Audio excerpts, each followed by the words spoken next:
Right. Hello, guys. Who is a member of my community?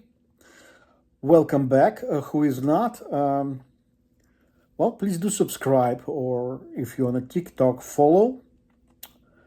Thank you. And I will talk today about a thing,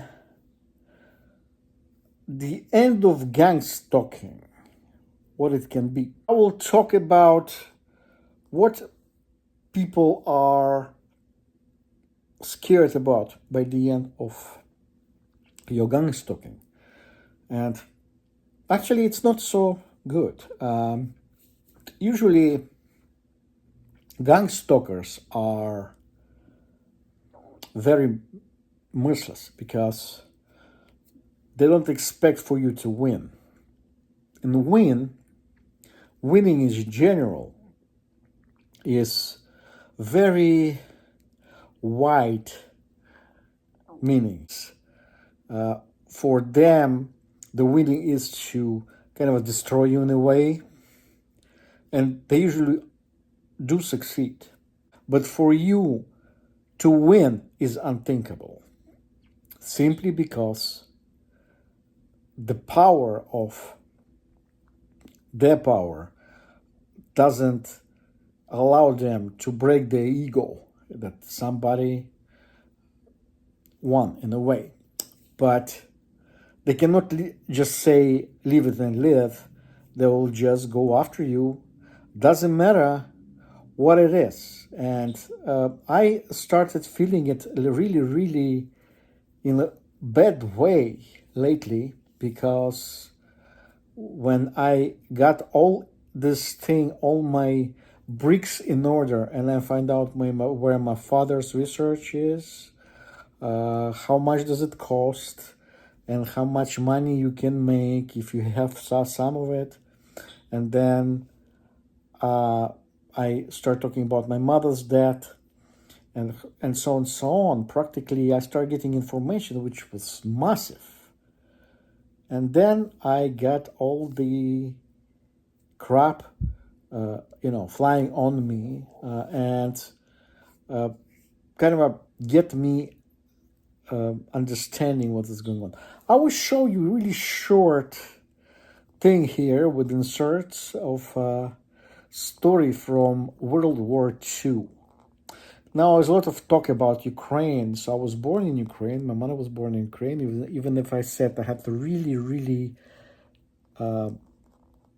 complicated past, and I have really complicated ancestry. So I left former Soviet Union 50 years ago, so I had to learn stuff. I will show you a short thing, but as I said, with my explanation about a soccer team. This thing happened during Hitler's occupation of part of the Soviet Union. A team was captured and forced to play against occupational force team. The team was told, don't you dare to win, you need to lose.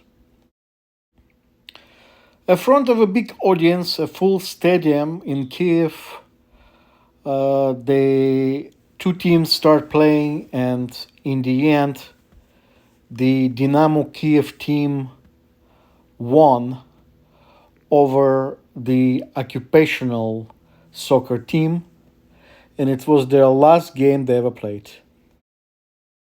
Within a few days, all of the team members were arrested, and while they were working at their jobs in the local bread factory, and shipped to the Gestapo office. And after that, they were shipped in a small camp. And their fate was, in a way, decided after that. They all got executed, unfortunately and horrible. You see, the sentences they got wasn't because of the game as a reason legal on paper. They were all accused of something else. They were accused of stealing provisions from the factory they work. They were accused of cooperating with the Soviet underground that was within the Ukraine at the time, and some kind of reasons that uh, are really valid in judicial form, but they were fake in general, and it was just the reason in order to get them killed.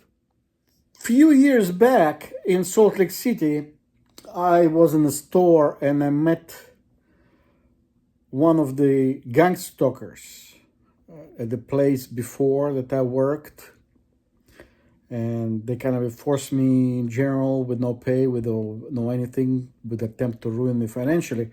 And this person was really, really kind of nice and cozy, tried to be cozy with me and talk and stuff like this. But I told this person directly in the face, you guys are horrible people. You are thieves that try to steal my father's research, and you try to look like heroes at the same time. So you should have seen this person's face. It was angry, and I mean, if this person had a possibility, this person would rip me off to pieces, like on the spot. So my point is very simple. The truth is unbelievably horrible for gang stalkers. It's as people say, the word is the most powerful weapon there is. Unless they try to shut you up. This is why there is so much stuff talk about First Amendment. You have people who are de facto ruin your way to defend yourself by removing your free speech.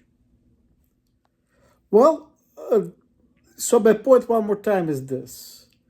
Don't expect friendship from gangstalkers. They will sit tight, they will do whatever is possible for you not to notice them, and then again they strike. It's perpetual thing. It's perpetual impoverishment. Just collect information from your past and we become more seasoned people as seasoned targeted individual. Just by a specific thing you can recognize that something's coming.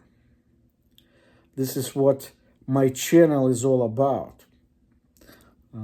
Even though, as I said, my channel is not exactly being in favor by the algorithm, because whatever, as I said, it's almost 6 years that I have it, and I have very few, subscribers, and I have only a couple of donations over the last 6 years, and which, by the way, I wouldn't mind, by the way, but I usually don't ask for money. But I always have a PayPal account ready. And there was interesting famous writer. His name was Solzhenitsyn. He said there's 3 no-nos. Don't fear them, don't trust them, and don't ask them for any favors. Because all these 3 things, if you do with gang stalkers, sometimes they will actually help you, but it's gonna go through your nose after. That's what it is. Thank you. Have a good evening.